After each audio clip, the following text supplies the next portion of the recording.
ताई, महाविकास आघाडीमध्ये इनकमिंग जास्त झाली आहे, त्याच्यामुळे काय अडचण निर्माण होऊ शकते? काय अडचण निर्माण होणार आहे बरं?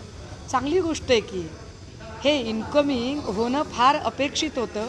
लोकसभेच्या निकालाच्या नंतर ज्या पद्धतीने निकाल मिळालेले आहेत आणि त्यानंतरच्याही अनेक घटनांमध्ये वारंवार गृहमंत्री म्हणून देवेंद्रजींचं अपयश असेल किंवा एकनाथ शिंदे साहेबांना स्वतःची लोकप्रियता वाढवण्यासाठी जर सिनेमे काढावे लागत असतील आणि त्यातही पुन्हा फेक नरेटिव्ह पसरवावे लागत असतील, उदाहरणार्थ शिंदे साहेबांनी जी गद्दारी केली ती गद्दारी 21 जून 2022ला केली आणि चित्रपटामध्ये ते काय सांगतात की सुषमा अंधारे पक्षात आल्या म्हणून आम्ही पक्ष सोडला आहे.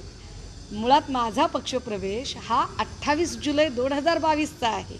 म्हणजे तब्बल 40 दिवसानंतर मी ज्या पक्षामध्ये प्रवेश केला आहे त्या पक्षाचे नेते सन्माननीय शिंदे साहेब इतकं मोठं फेक नरेटिव्ह पसरवतात. असं का? कारण त्यांना असं वाटतं की असं केल्याशिवाय आपल्याला जनमत मिळणार नाही.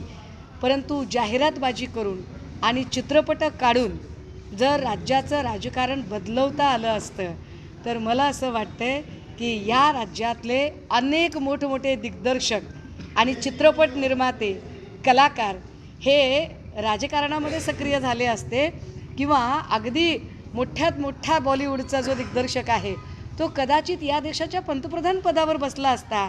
त्यामुळे शिंदे साहेब, मी आपली बहीण आहे, फार प्रेमाने आणि काळजीने सांगते, गेट वेल सून, लवकर बरे व्हा. चित्रपटातनं असे फेक नरेटिव्ह काढणं बंद करा. या फेक नरेटिव्हमुळे तुम्ही उघडे पडताय.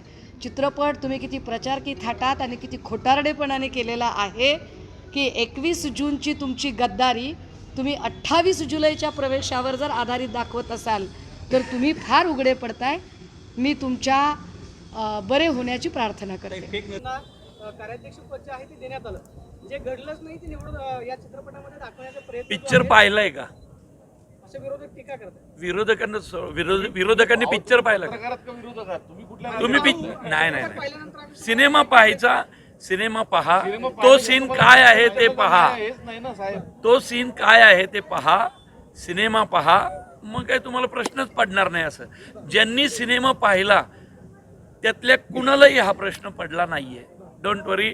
चित्रपट विरोधकांनी पाहिला तर विरोधकांनाही आवडेल, कारण ती दिघे साहेबांच्या हिंदुत्वाची, बाळासाहेबांच्या हिंदुत्वाची गोष्ट आहे आणि आम्ही सिनेमा बनवलाय.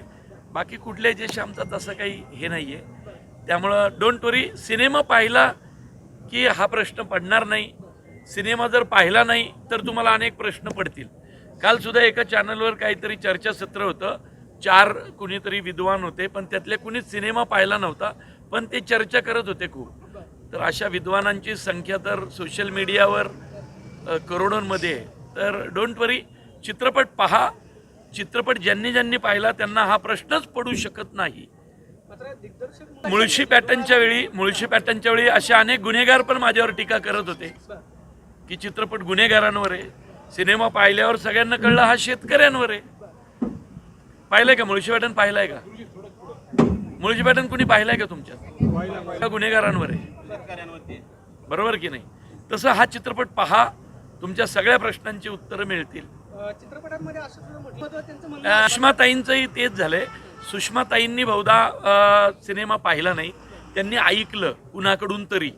तर सिनेमा पाहिल्यानंतर जर तो संवाद नीट ऐकला तर, आणि मुळात मी त्या संपूर्ण सीनमध्ये कोणाचं नावच घेतलेलं नाही आहे. म्हणजे मलाही आश्चर्य वाटलं सुषमाताईंनी ते बोलल्या, पण मला त्यांचं जे काही काम आहे त्या एका राजकीय पक्षाचं काम करतात. मी अजिबात कुठेही कुणाचं नाव नाही घेतलेलं. मुळात चित्रपटात कुणाचं नावच घेतलेलं नाही आहे. पण जर त्यांना तसं वाटलं असेल तर डोंट वरी. चित्रपट पाहिला तर हा प्रश्न पडणार नाही, कारण त्या संवादामध्ये त्याचं उत्तर आहे.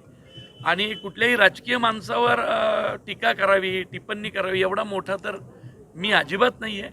कारण लोक त्यांचं ते राजकीय वलय असतं, आयुष्य असतं. आम्ही एक चित्रपट बनवला आहे आणि त्याच्यामध्ये त्या सीनमध्ये त्या सगळ्याची उत्तरं आहेत.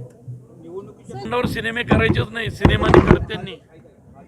नेरेटिव्ह सेट करणं मराठी